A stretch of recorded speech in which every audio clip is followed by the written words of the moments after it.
यस्त्यक्त्वा रूपमाद्यं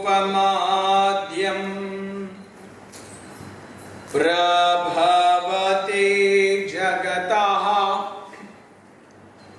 अनेकधा अनुग्रहाय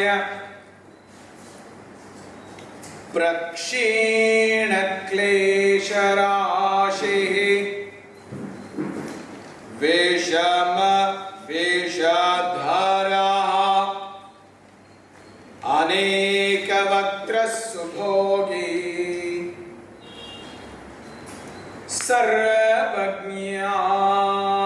सर्वज्ञानप्रसूतिः भोजगपरिकरः प्रीतये यस्य नित्यं देवो ह्येषः स वो व्यात् सित विमल तनोः योगदो योगयुक्तः योगेन चित्तस्य पदेन वाचा मलं शरीरस्य च वैद्यकेन योपाकरोत्तं प्रवरं मुनीनां पतञ्जलिं प्राञ्जलिरानतोऽस्मि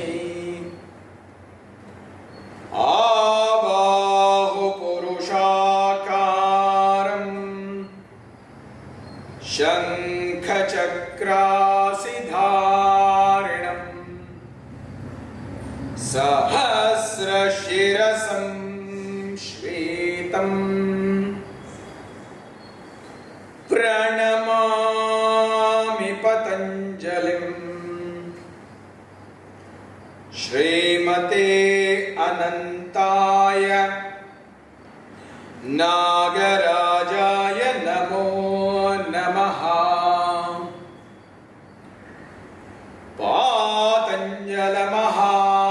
पातञ्जलमहाभाष्य चरक प्रतिसंस्कृतैः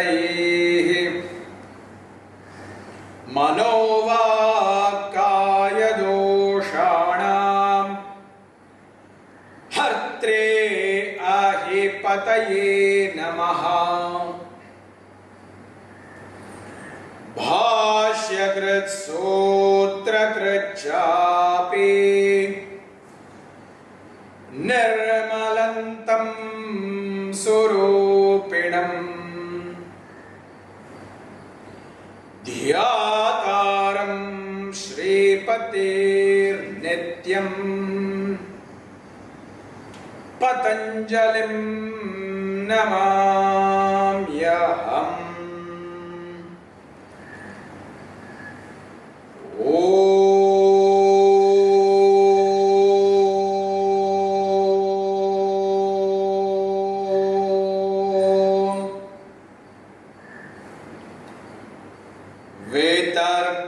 वितर्कबाधने प्रतिपक्षभावनं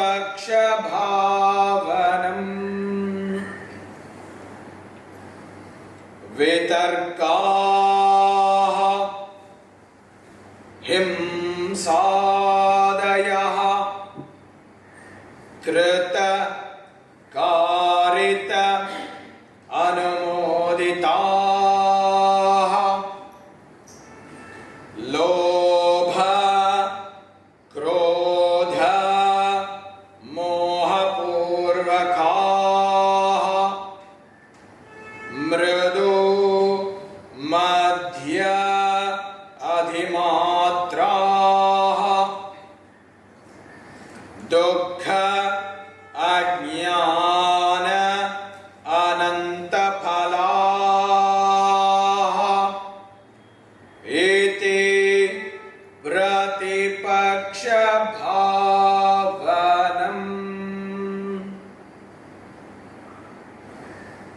So, my friends, last week we discussed the sutra on the niyama and also the exceptions of the yamas.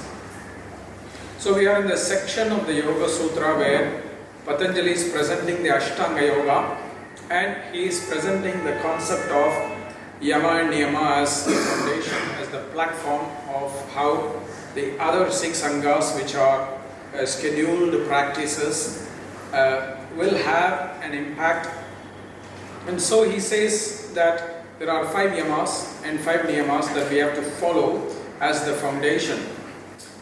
And we are now in the Sutras number 33 and 34, which are very, very practical, because in reality, how much ever we are trying to focus on the practice of Yama and Niyama, we are human, we are bound to make some mistakes. We are going to have some kind of errors on the way where we may forget to do the Yama or Niyama, one of them or 2 of them or many of them.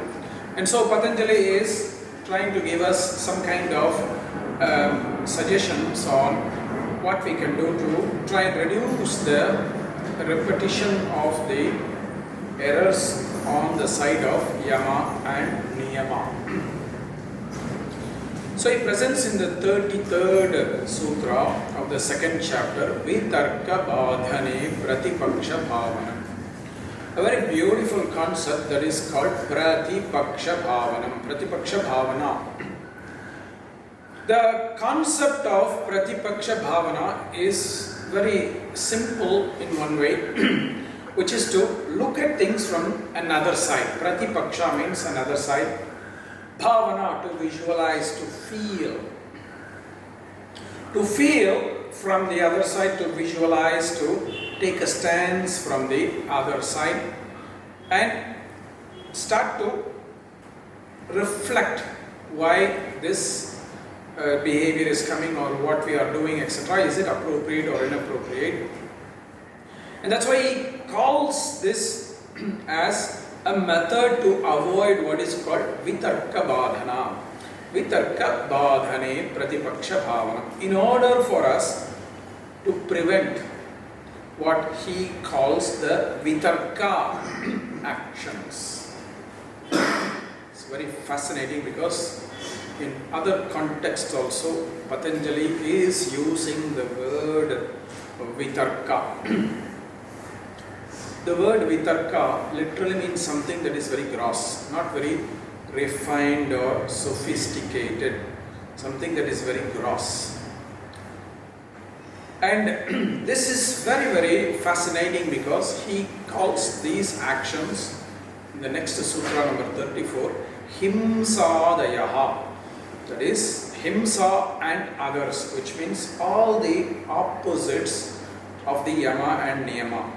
He says in some way that the Yama and Niyama are the sophisticated actions, whereas the opposite of Yama and Niyama, they are the gross, not so sophisticated actions. When you look at this, you have to look at it from the 2 sutras together. Vitarkaha himsadayaha.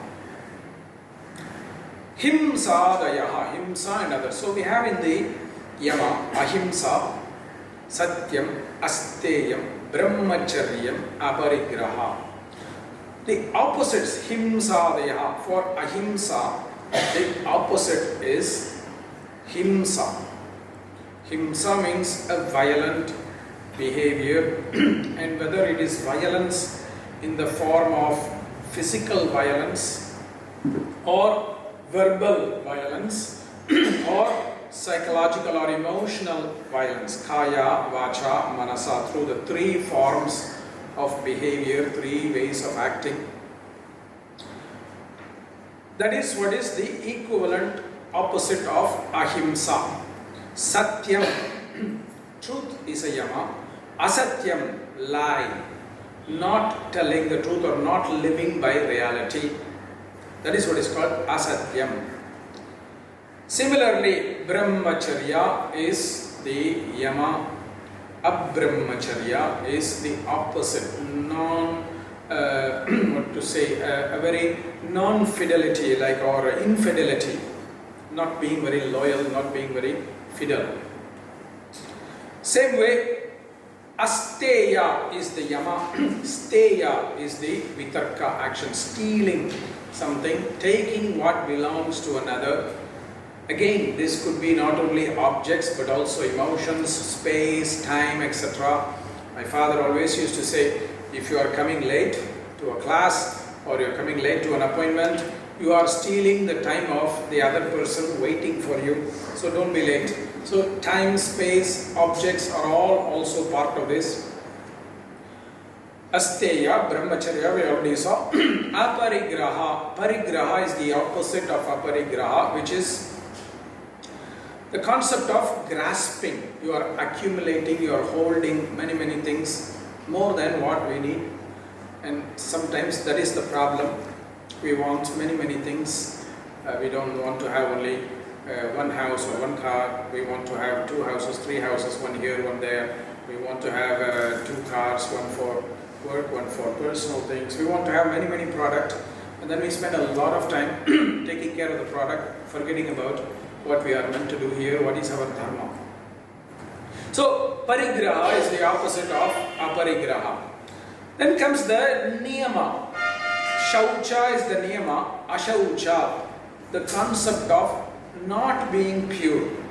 And we talked about it last time. Purity is where there is no adulteration. So if you are yourself, that is considered pure.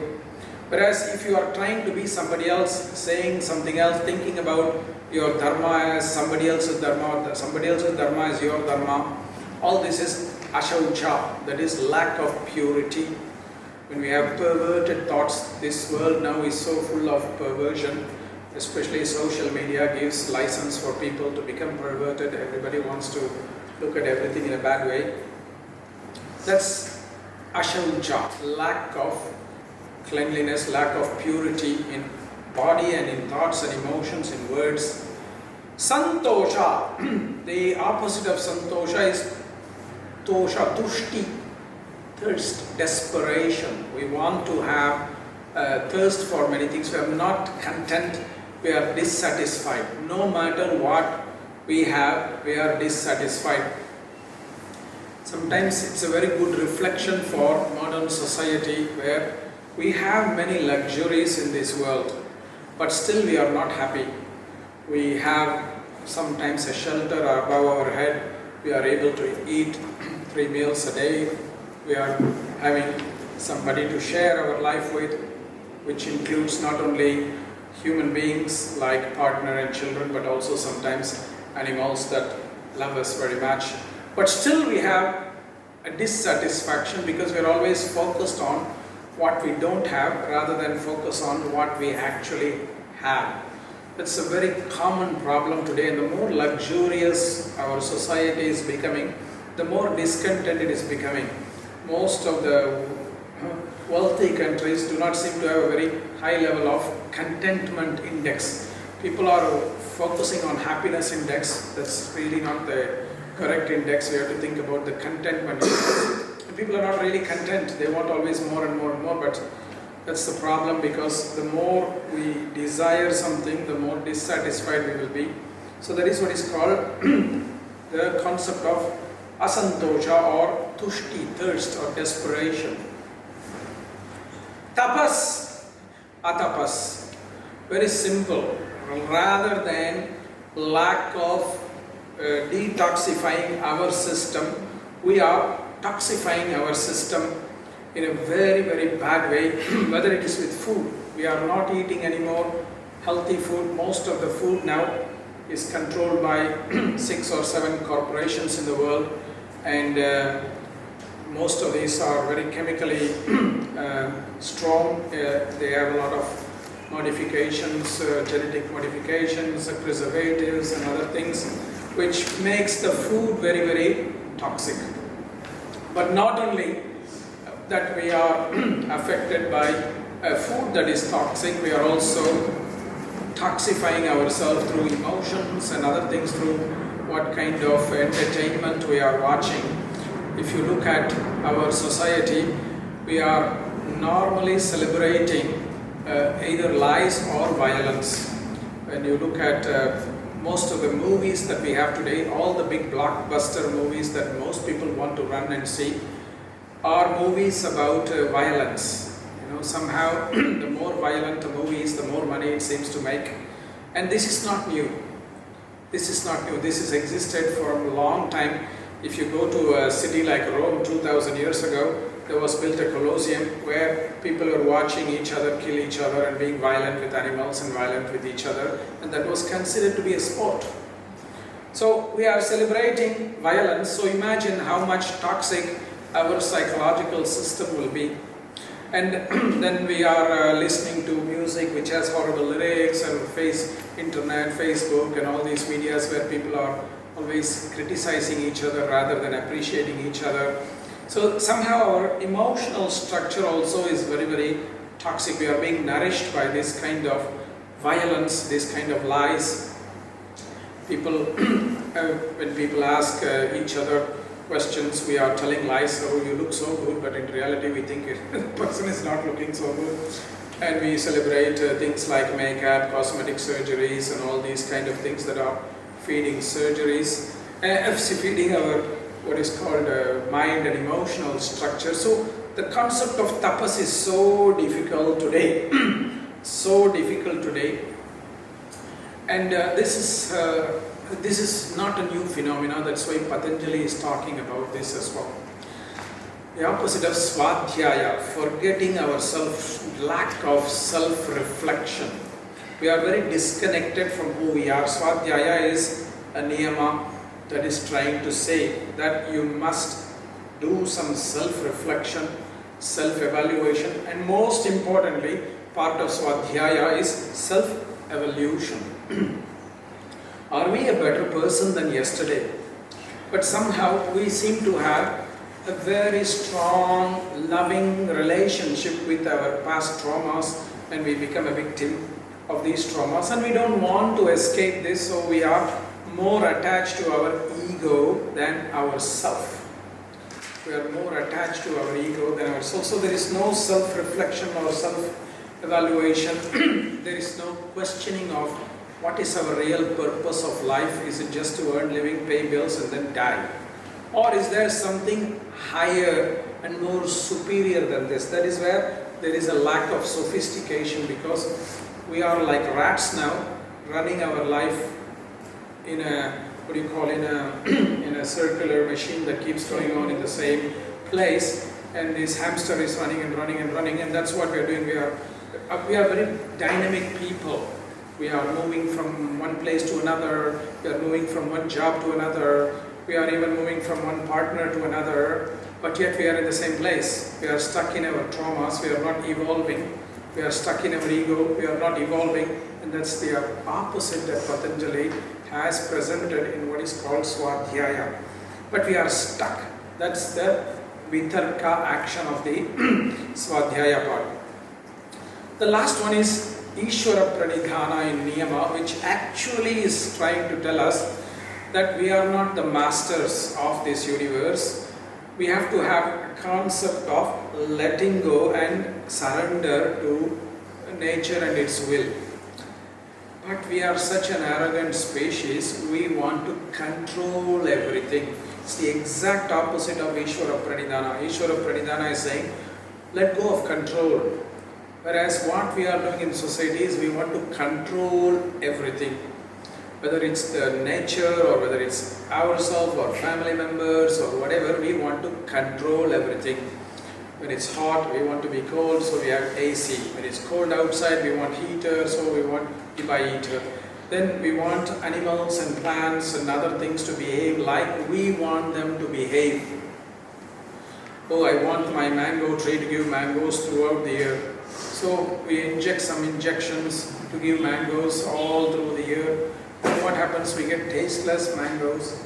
But we want to control that. We want animals to have hairstyle like we want it to have. We give cosmetics to animals. We give nice, expensive gold and diamond collars to the animals because we want that animals to become a mirror image of our ego. And that's the problem. We want to control everything. We don't want to have the concept of lack of control. We don't want to age, for example. Everybody wants to be young. So we dye our hair, we control how our body looks. So we go to Botox and cosmetic surgeries and this and that. We spend so much time and money on that. We don't allow for our body to age naturally, and as is the process. So this is the opposite of Ishvara Pranidhana. That's why it's not sophisticated. Patanjali calls it vitarka. So all these 10 things are the opposites of the Yama and Niyama, but please understand that it's not only these 10, there are many more. These are 10 examples of the vitarka, non-sophisticated actions. And what Patanjali says is, these actions, it's not necessarily that you do it. Krita, karita, anumoditaha, vitarkaha, himsadayaha, krita, karita, anumoditaha. Whether you do it yourself. For example, I don't like somebody, I punch them. So there is a himsa action. I do it myself. Krita, I am doing it myself. Karita, I get somebody else to do it. I hire a hitman and I say to that hitman, here is $100, please go and punch this person. That is called karita. I am getting it done by somebody else. All my dirty job, I don't do it, I get done by somebody else. Anumodita, I don't do it, I don't get somebody else to do it, but as my luck would have, that person is being attacked by somebody else. I am happy. That's what is called anumodita. I am celebrating that person being attacked by somebody else for some other reason.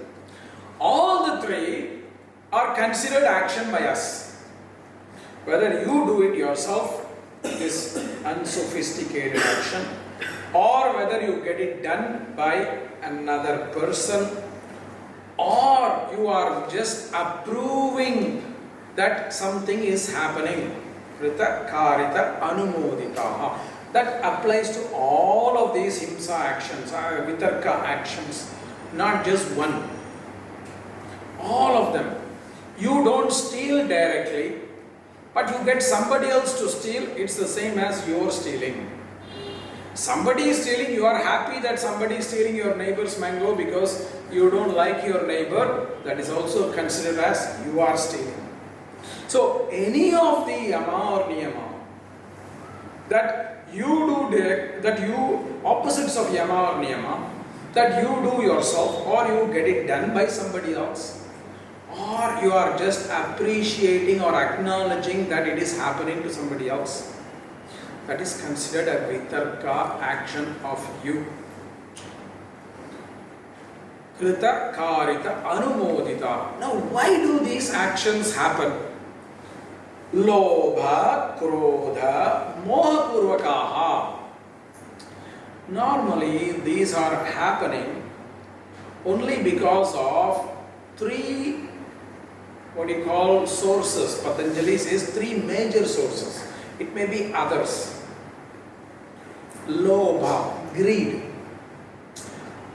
You don't want to share with anybody else. You are so greedy, you want for yourself.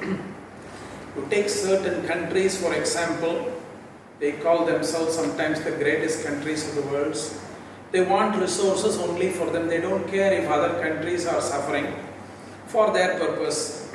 And the other countries become rich, then they get agitated. Because they don't want other countries to be rich, they only want themselves to be rich. That is what is called lobha, greed. So what do? They attack other countries. They are destroying the resources of other countries. They are stealing the resources of other countries. That is lobha. And it can happen in a national level. It can happen in a social level. It can happen in a personal level. All of these are what is called lobha purvaka. The second, what you call motivation for this vitarka action is what is called krodha. Krodha is anger. Now, that's the most fascinating topic today in the world. Everybody is angry. Everything is about anger, where people are angry about everything and everybody. You go to, and we are angry for small things. We go to a restaurant, Sangeeta, and we order, I want idli, and the guy brings us idli, and the little bit of chutney or sambar is spilled on top of the idli. We are so angry. It's a small thing. A sauce has kind of dropped on the idli. Poor guy, when he's bringing like 4 plates, maybe his hands are shaking. Or maybe we don't know, some other ladies are having an argument very loudly and he gets distracted. So he is a bit shaking with his idlis. But we are so angry for a small thing. Anger is always coming from some kind of expectation. Anger is not always coming from reality. Because if you look at the chutney and the sambar, anyway you are going to mix it and eat it. So they are going to come together. So it can go inside and be together, it's outside and together, there is no difference. So the anger is not about the reality, the anger is about an expectation. I wanted my idli to be perfect. The same, we are angry with people. I expected my friend to be with my support, but he was not there, she was not there. It's an expectation. Maybe the friend is busy with something else, or maybe the friend thinks that what you made is a mistake. It's not about the reality, it's about the expectation. So we are angry. And when anger becomes the platform for our action, we will do the vitarka action. Ahimsa, opposite himsa. We want to punch somebody because we are angry with them. We want to take away what belongs to somebody because we are angry with them. Even brahmacharya, many people have affairs because they are angry that their partner had an affair. So that's also anger motivation. I want to hurt my partner, so I'll have an affair, send a selfie with my new boyfriend. So he gets angry or she gets angry. Anger as the motivation can be all these kind of things as well. So the concept of anger is very strong today, and we are so affected by anger in modern society. Everything is an anger movement. Anger is not going to solve any problem. No movement will solve, and no movement that is based only on anger will solve the problem. It has to be based on values which are positive, not based on anger.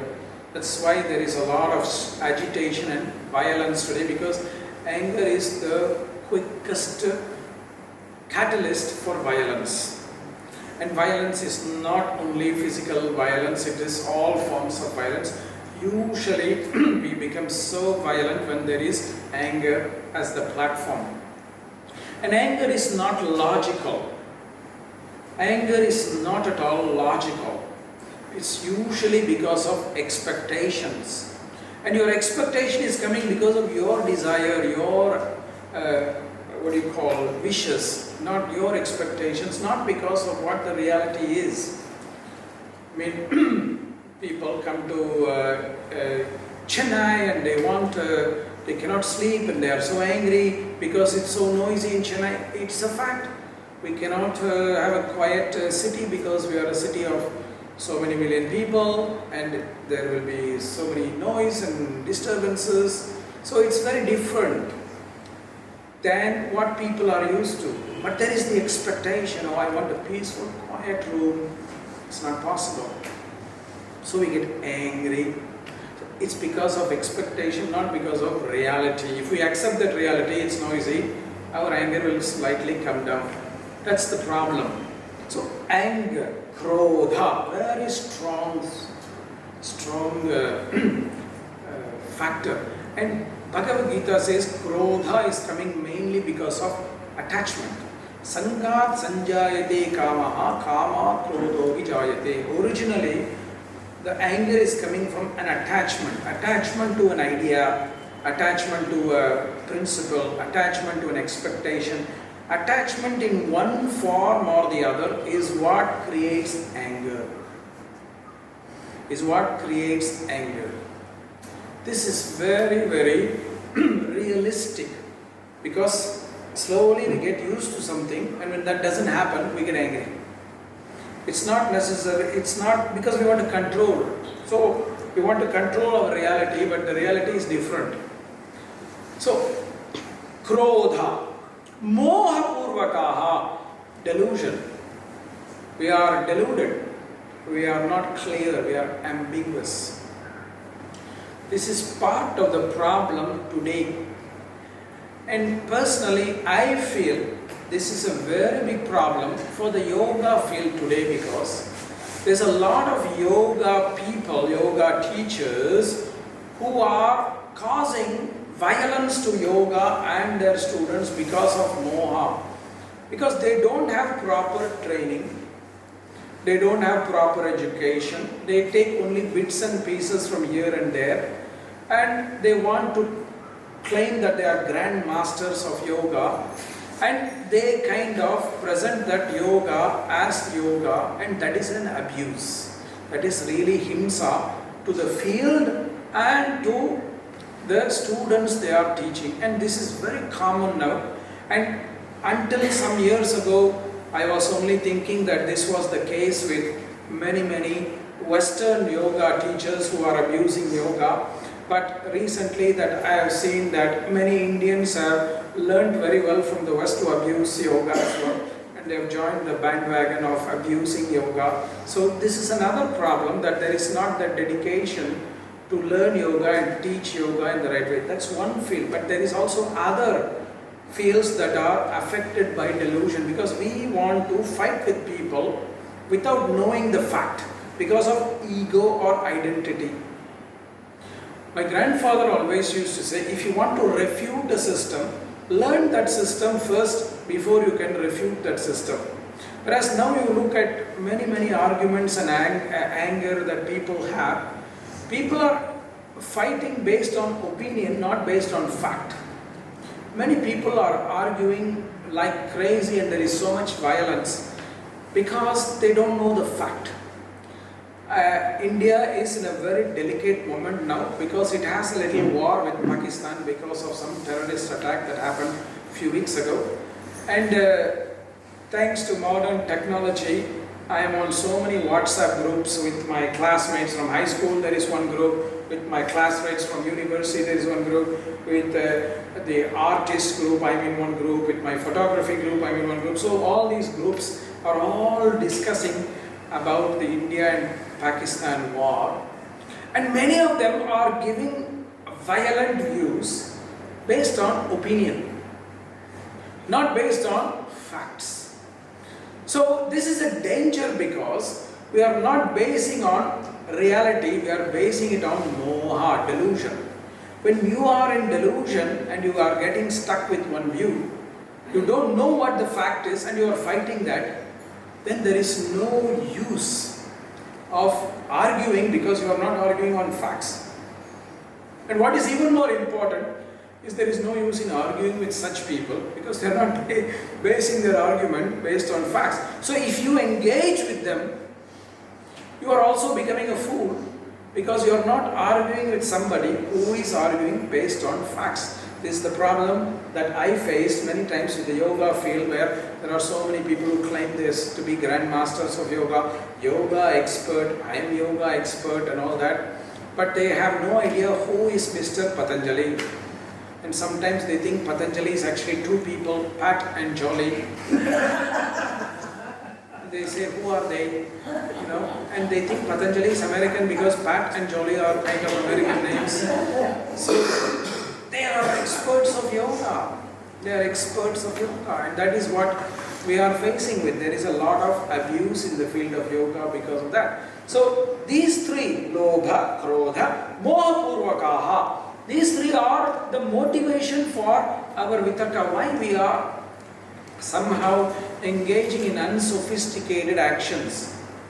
Mridu madhya adimatraha, whether it is mild, intermediate or intense, I punch somebody mildly, or I punch somebody intermediately, or I punch them so hard they end up in the hospital, it doesn't matter.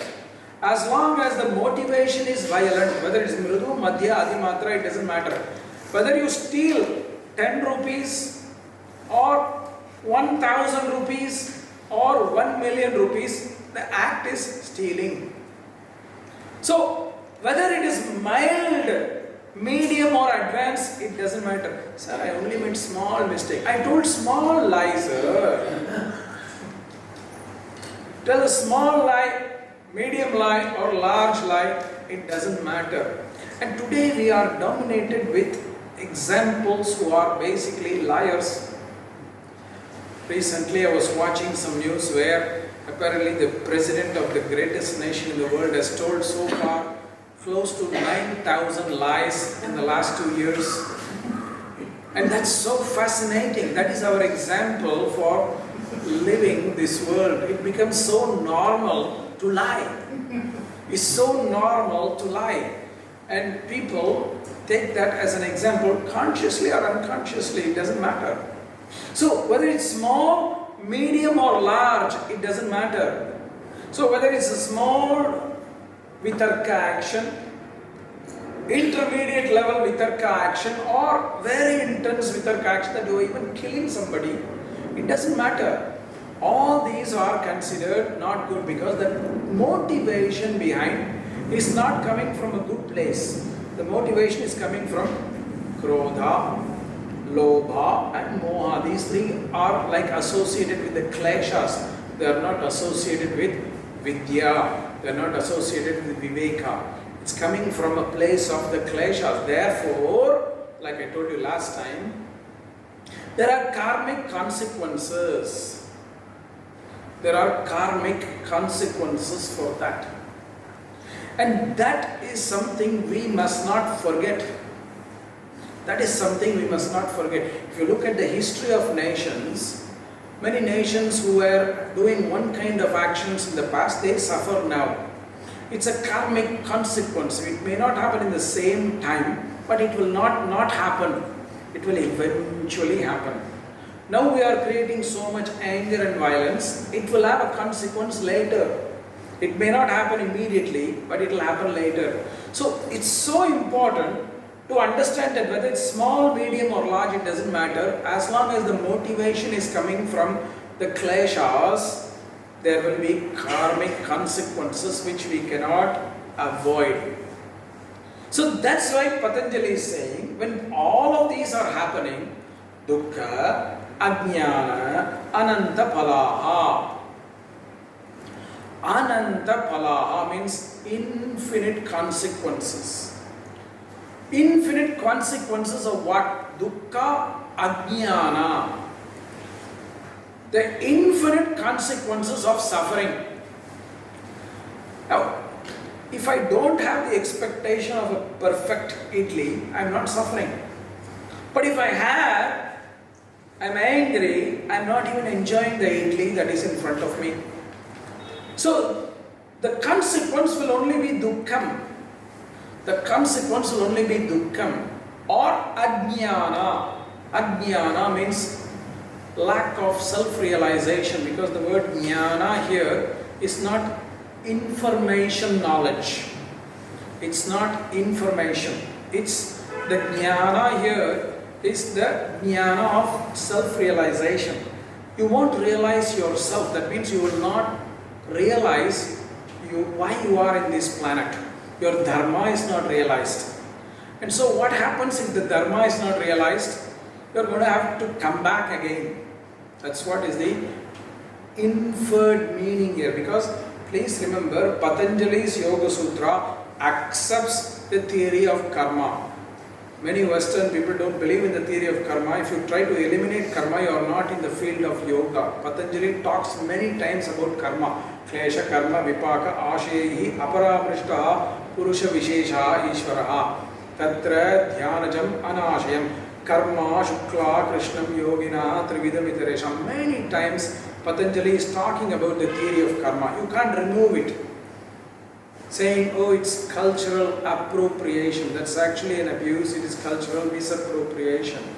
You do all the practices, but don't call it yoga. Do call it exercise. Or even better, you call it refined yoga, roga. It's better for you if you remove all these kind of concepts. Call it roga, because in Sanskrit roga means disease. So if you remove the cultural factors that support yoga, like Ishvara, like karma, etc., you are not in the field of yoga anymore. So that's why Patanjali is saying Ajnana Ananta Phala, infinite consequences. You won't suffer one time, you will suffer many times. Because if you punch somebody, I am sure he will be angry. Tomorrow he will start planning how to punch me back. So he will plan, and he may get somebody to do it if he is not strong enough. So I will have that consequence one day or the other. If I steal money and live my life with somebody else's money, I will have consequence. One day somebody may steal from me. So Patanjali is very clear saying the consequences are not going to be limited. Don't think if you make vitarka actions, there will be limited consequences. There will be unlimited consequences. Because many of them are connected. Many of them are connected. For example, if you steal, at some point you have to lie. You can't just steal and tell the truth, I stole. If you steal, somebody asks, how did you get this house suddenly? You bought a new house. Then you'll have to tell a lie. You can't say, I stole from the bank. You'll have to say, oh, I buy a lottery ticket, I win the lottery and I got so much money, and they paid cash. So you'll have to tell some lie. Then they'll say, which lottery? Oh, it's not Indian lottery, I actually bought it in Burma. So you will start saying lies. It's not actually isolated. The vitarka are all connected. Same way, like the Yama and Niyama are interconnected, the opposites are also interconnected. So you will not have one consequence. You will have a consequence for stealing, you will have a consequence for lying. You will have both. You are not going to have consequence only for one, because that's the major one. Because whether it's major or minor, it's still a vitarka action. So you will have to cover up, and normally when you have one lie, you have to have many other lies. Many times when we go back to cricket, when our god of cricket, Tendulkar, was playing in the 80s and 90s, and 2012, many people killed their grandmother. So Tendulkar is playing, we don't want to go to work. So what happened? My grandmother died. Now, it may be a fact, my grandmother died in 1984, but I tell the same thing, 1985, 1989, 2000, 2012, I'm not lying, but I'm implying a lie. Because my grandmother died is a fact. I'm not saying when, but it's still a vitarka action, because it's not the truth. So, when did she die? Oh, she died only yesterday. So we tell another lie to cover up that lie. Oh, then we don't go for the next few days. Why? Because in Indian culture, when grandmother dies, we have to do some karmas for her, some rituals for her death. So we will not go, sir, I cannot come, sir, my grandmother's, this is coming, that is coming. That puja, we have to do this puja, we have to do. So more lies. So for one cricket game, we are lying like about 20 times. The karma is multiplying. The bad karma. That's why, sir, I blame Mr. Tendulkar for creating so many bad karmas for us, because we had to lie to watch these games. But we were entertained, that's different. But because we could not tell the truth, oh sorry, I want to watch the cricket match. There's something inside, insecurity inside us to tell the truth. We lose our job, we lose some kind of respect. If we say, I want to watch a match, the boss may think I'm not good enough and then not give good recommendation for performance bonus or promotion or more responsibility. So many people, we lie because we have to do something or we want to satisfy a desire, but then a consequence are infinite because to cover up one action, we need many more actions to cover up. That's why Patanjali says Ananta Phalaha. So that's why all these are bad. Therefore, Patanjali says, Iti, therefore, Pratipakṣabhavanam, do Pratipakṣabhavanā. Look at things from another side. When you want to punch somebody, just think about it from the other side. How will you feel if the other one wants to punch you back? You want to steal somebody's money, think about how you will feel when your money is being stolen. You want to tell a lie, how will you feel if somebody told lies to you? So start doing what is called Pratipakṣabhavanā. Look at things from an opposite side. Look at things from an opposite side. It doesn't only mean when it's involving other people. Even from your own self. Your own self, like things like Niyama-s. If you are not clean, look at it from another side. How will it be if I was actually clean? How will I be if I was pure? How will I be if I was doing swadhyaya? If I knew what I wanted to do? How will my life be? So start looking at things from an other perspective. That is what is called Pratipakṣabhavanā. Look at it before you are doing this unsophisticated action. Look at how you will feel from another side. And this is the very big problem today because the ego creates a sense of entitlement. That it's okay if I do, but it's not okay if somebody else does. I can do that, but not somebody else. There's recently problem in America about another country like Russia interfering in elections. How can they attack our democracy? Oh, Pratipakṣabhavanā. How many elections in the world America has influenced? That is not there because we are entitled, we are American, we have rights. All other countries has no rights. So the concept of Pratipakṣabhavanā is very important. Before you point fingers at others, look at what you are doing. That is also Pratipakṣabhavanā. So it's very, very important to understand that we can't just function in one particular way. We have to look at it from another way. Pratipakṣabhavanā. So that's what I'm trying to tell my friends who are WhatsApping all these violent things. I said, hey, how would you feel if somebody else was talking bad about you without facts but on opinion? They don't like you, they are saying bad things. How will you feel? So just because somebody is Pakistani, you can't just attack them just because they're Pakistani, because not all the Pakistanis are bad people. Maybe there are some who are facilitating terrorism and there are not some. But which country is exempt from that? We have had internal terrorists as well. Every country has some kind of group that is very fanatic. Fanaticism is not exclusive to one country or one religion or even one gender. There are so many people in the world where there is fanaticism as well present, not just one group of people. So we cannot base it on opinion, we have to base things on fact. So try to look at it from another side always. Before you make a statement, start looking at it. What is the consequence of this statement? Pratipakṣabhavanā, from future. What is the origin of that statement? Pratipakṣabhavanā, from the past. Why am I getting affected by this? Normally it's some kind of trauma that is inside us or some kind of ego that is inside us, association that is coming from the past. So that is what is Pratipakṣabhavanā in terms of time as well. When you are in the present moment, look at the consequence in the future, look at the origin from the past. Because karma is past, present and future. It is not just isolated to one moment.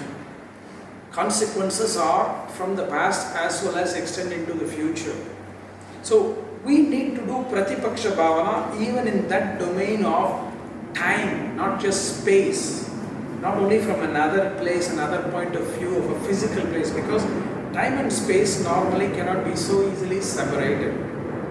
So that's why Patanjali says vitarka bhavana, before the vitarka action dominate, or to reduce the vitarka action, continuously do pratipakṣabhavanā, which means you can do it before or after, so that you are learning from that.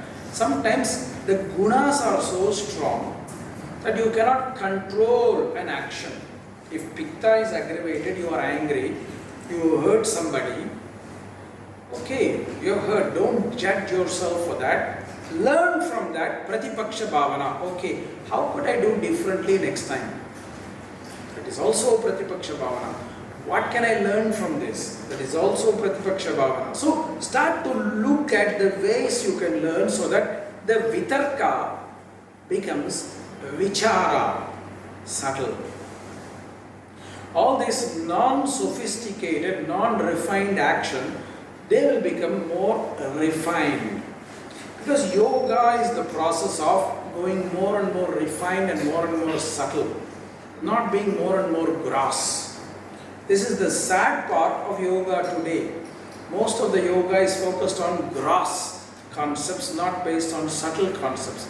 Many yogis in the West, they are even talking about the concept that, oh, we should remove prana from yoga. Yoga will basically be dead. Because prana is what gives life to all of us, it's what gives life to yoga.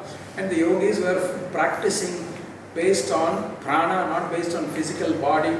But because Western medicine don't understand prana, the yogis want to remove prana from yoga. We should not talk about prana. That's what they're talking about now. That prana should not be talked about in yoga. They're basically killing yoga. So we have to look at it from other side. What would be the option?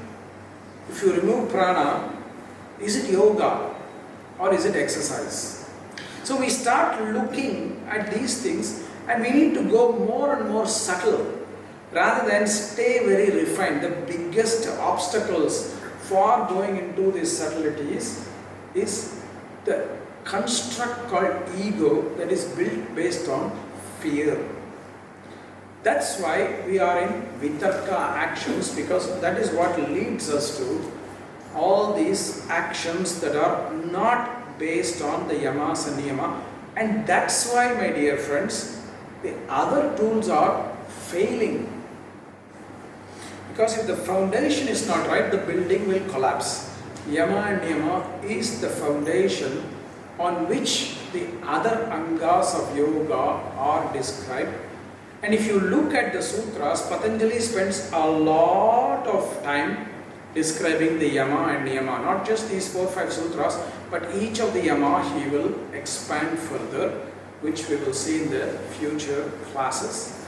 So basically, this is the message of these 2 sutras, that in order for us to become more sophisticated in our actions, we have to practice the Yamas and Niyamas, and if that is not happening consciously or unconsciously, we need to do the concept, we need to practice the concept of Pratipakṣabhavanā.